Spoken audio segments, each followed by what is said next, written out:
Yes, welcome back.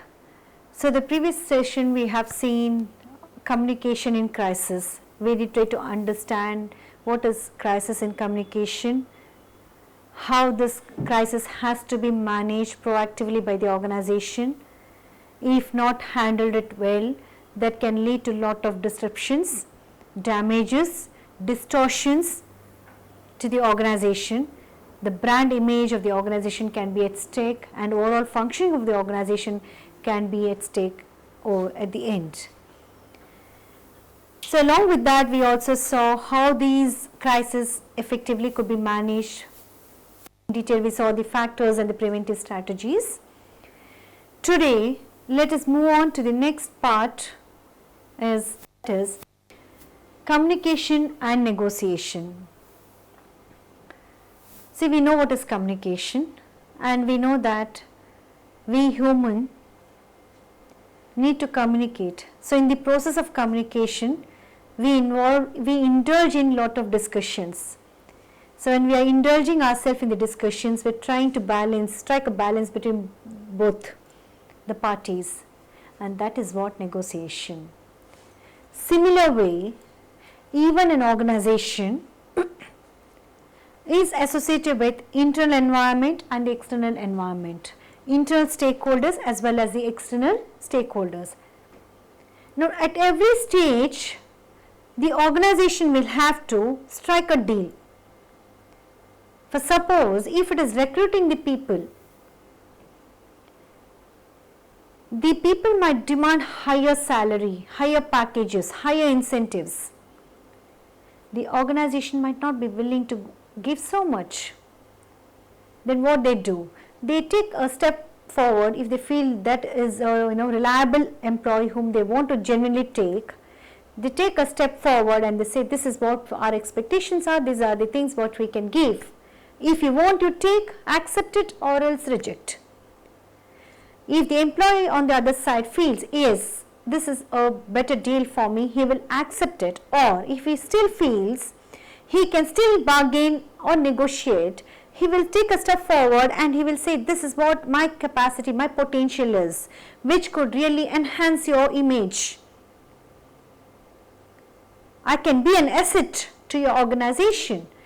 When he is trying to convince the other party, what happens? If it is convincing on the organization end, the organization will try to balance the deal because they don't want to lose such an employee, This is what we call it as negotiation. In the similar way, business will have to deal with the external parties as well. They might have, it could be with the tax authority in negotiating in terms of the rates or negotiating in terms of how they have to pay the taxes, the corporate taxes, or it could be with the suppliers trying to negotiate with the credit terms. The receivable management has to be managed with the debtors, internal stakeholders. It could be with the institutions, the financial institutions, when it is trying to, procure the loan from the financial institutions.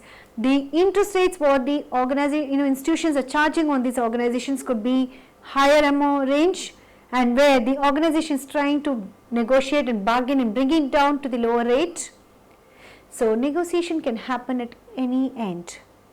I think we as customers, when we go to the market, we have a very long tendency of bargaining with vegetable vendors, isn't it? So what are we trying to do? We try to bargain. So in the process of bargaining, what happens? Either the seller will, agree or he will disagree. So we try to negotiate there. So this negotiation is bound to happen for the organizations as well. Now, there are certain stages of negotiation process. Now to negotiate, one needs to be prepared. Preparation is essential. Exchanging information is essential. Bargaining is essential. Closing the deal. A simple example, when I was telling that when we bargain with the vegetable vendors, until unless you do not know the onion prices in the market, you will not be able to bargain. You will not be able to negotiate, isn't it? So not just enough you prepare, you should be able to tell the vendor, look, this is the available rate, how could you charge me more? Then the other person will understand, oh, the buyer already has some information and is come prepared, and he will try to strike a better deal for both. Then when you exchange information, the bargaining starts, and then when the seller and the buyer is coming to a kind of an agreement, there the deal is getting closed. The closure of deal happens. Similar thing happens even in the organization. When an organization wants to negotiate, they need to be informed, informative. They need to collect as much as information. Preparedness has to happen. Once they prepare, they need to exchange that information with the other parties with whom they want to negotiate. Once they exchange, the bargaining starts between the parties and close the deal at the earliest. Communication plays a vital role in negotiation. Effective communication is essential for building the relationship, understanding each party's needs and interest, conveying the information, and ultimately reaching a mutually beneficial agreement. There are few key aspects in the role of communication, where I have mentioned here few aspects here.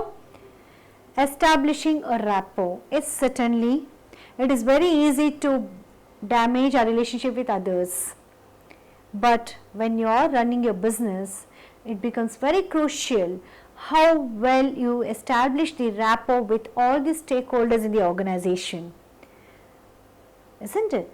So how to establish a good rapport? Through effective communication. Then information sharing. It is not just enough to procure the information, to get the information, but the information what you have, you should have the openness to share it. Only then you can have a better deal. Active listening. Listen carefully. Listen carefully, see carefully, understand the temperament. It is very essential for negotiation. Clarity and precision. There should be clarity of speech, clarity of tone, clarity of sound. They should be precise in what they are communicating. Only then negotiation can happen. Persuasion and influence. You don't want to lose the deal. Either you should persuade or you should be able to influence them. And this can happen only through communication. Through this, through a proper communication, you can also solve the problem, and having an apt style of negotiation, you can resolve and get a better deal. Manage the emotions through communication. Feel the temperament or the pulse of the other parties as well. Don't try to encroach them through your power. Wherever there is cultural sensitivity, don't barge in and harm anyone or hurt anyone's sentiments for negotiating a better deal. Building agreements is very essential through proper communication, and getting the feedback and closing the deal also becomes very essential in communication through negotiation.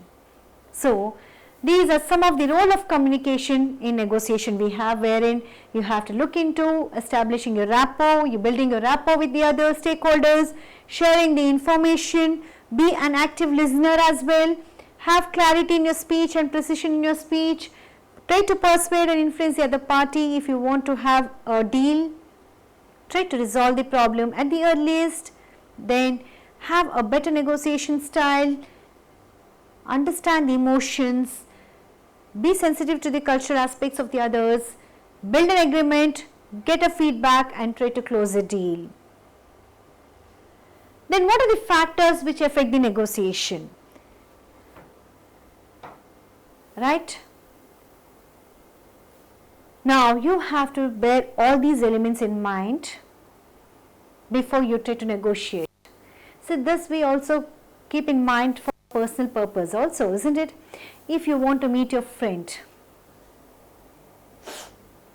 would you want to, you would prefer to meet your friend at home, or if you're not comfortable, you would prefer to meet your friend at cafe, or you would prefer to meet your friend in your office. It all depends on your mindset, isn't it? Similar way, even for the business deal, you have to take these elements into consideration. The first factor is place. The place wherein you are going to meet the parties has to be borne in mind for a better negotiation.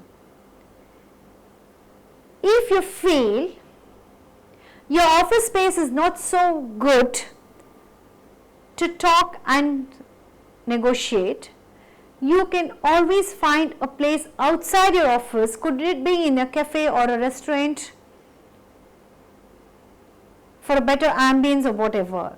But if you feel on the other side, for the negotiation you require many documents, and these documents are handy in your office premises, so better you can negotiate in your office itself, because place also creates